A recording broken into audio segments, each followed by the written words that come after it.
Oluvannyuma lw'abasawo mu kibiina kyabwe ki Uganda Medical Association okujja obwesigye mu Dr. Samuel Oledo ku bwa ssentebe bw'ekibiina yaddukira mu kkooti ng'awakanya ebyakolebwa byonna bamale balonde ne pulezidenti omujja ow'ekiseera Dr.Nakku Ruth. Abasawo wabula babadde bagamba nti ono ekibiina kye yawawaabira tebakimanyi ekya Uganda Medical Association ng'ekyabwe nga bakiyita Uganda Medical Association Limited. Gwe yawaabidde taliyo mu mateeka abagezaako okugamba kkooti nti Uganda Medical Association is not a registered entity.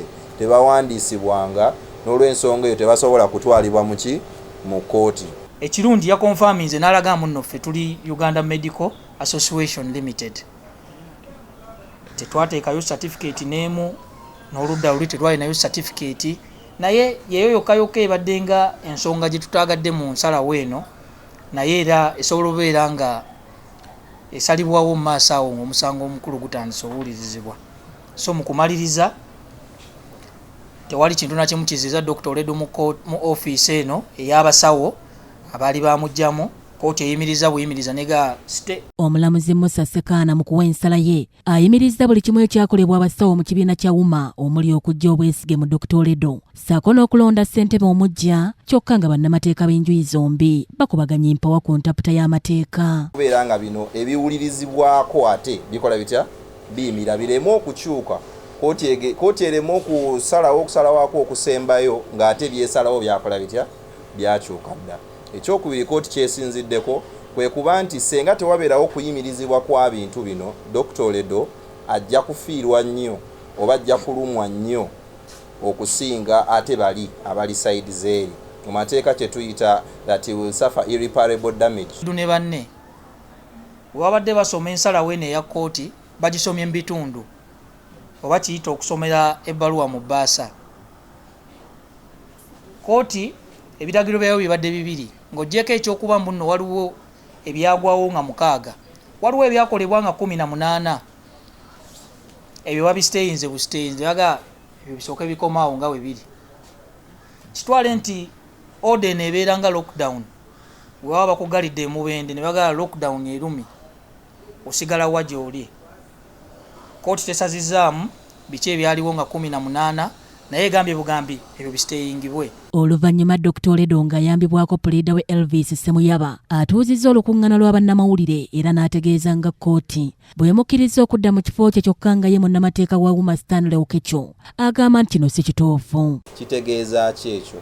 Kitegeeza nti tuddayo wali Dr. Oledo we yali nga ye pulezidenti wa Uganda Medical Association era njagala okubategeeza mwenna n'emikwano gyaffe abali ku sayidi eri nti okusinziira ku kkooti nga bweraba era nga bweyogedde olwaleero Dr. Samuel Oledo ye president wa Uganda Medical Association okutuusa kkooti lweriyimirira n'esalawo n'egamba nti yaggyibwako mu bukyamu ate bw'egamba nti yaggyibwako mu butuufu era ajja sigala nga ye president okutuuka lwalimalako ekisanja kye. Twagala otangaaza nti tewali mu ode eno omulamuzi omukulu Musa Ssekaana wagambidde Dr. Oledo kudda mu office ey'obwa president Uganda Medical Association era tewali kintu na kimu mu ode kiraga nti Dr.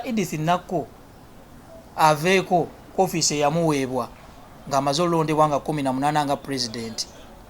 Kkooti eyimiriza buyimiriza ode nebeera nga kufulu baba bagazdewo ne baga abayingidde mu gaddewo ne baggalawo mu kusembayo wali bajja kukakasa oba kkooti esalewo watuuka otya munda bagenda okuggalawo watuuka otya wano obuyinza obwasalibwawo ebintu bino abaabikola baali babuyina kyekyo. So tuleme kuwugguusa bantu nti kkooti emuzizza mu ofiisi kikyamu sikirabamu wano mpozi bo bayinza oba bakirabye mu ngeri eyaabwe. Mu nsala y'omulamuzi Musa Ssekaana buli kimu alagidde kisigale nga bwe kyali. Dr. Oledo bw'ati asabye alina ebisumuluzo bya ofiisi ye abimuwe mu bwangu ddala era ng'alabudde abasawo bonna baagamba nti baakozesebwa bannabyabufuzi naddala abali ku ludda oluvuganya gavumenti okuttattana erinnya ly'ekibiina kyokka nga basawo bamwanukudde.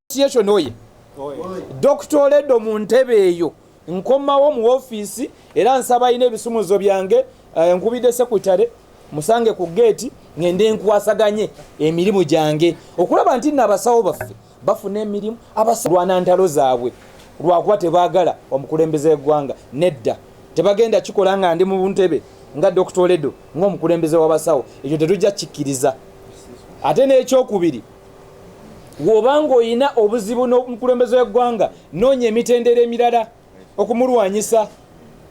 Toyingirira bukulembeze wa Uganda Medical Association kulowooza nti n'ogenda kukozesa eryetuluba kugenda kulwanyisa. Ate nga Uganda Medical Association tukkiririza mu bukulembeze obw'eggwanga obuliwo kuba kkooti yabu approving.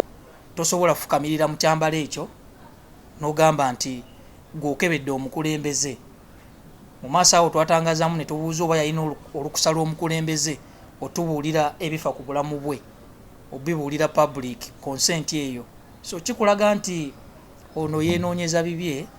Abantu bano abasawo bo nga bo Uganda Medical Association bafaayo batya waliwo ebintu byemutwala ng'ebyolubalaato nti waba bo nga bo basazeewo wagira omu abali eyo ate baba nga balina ekibiina kirala waali bagenda mu ddwaliro taate n'agamba owaaye engeri gye siwagira ono gwe benda osinze kyekinantuukako nange bananzibamu ekitundu eky'omubiri n'aba safe. Oledo okutuuka okuggyibwamu obwesige kyaddirira ono okuvaayo n'asaba omukulembeze w'eggwanga Yoweri Kaguta Museveni okuddamu okuvuganya mu kulonda okujja okunaabaawo mu mwaka gwa 2026 ng'abasawo kino baakivumirira nga bagamba nti wano abeera abayingizza mu nsonga z'ebyobufuzi. Omulangira Junju Moses yakusakidde eggulire lino ku Rocket TV y'amalindirire.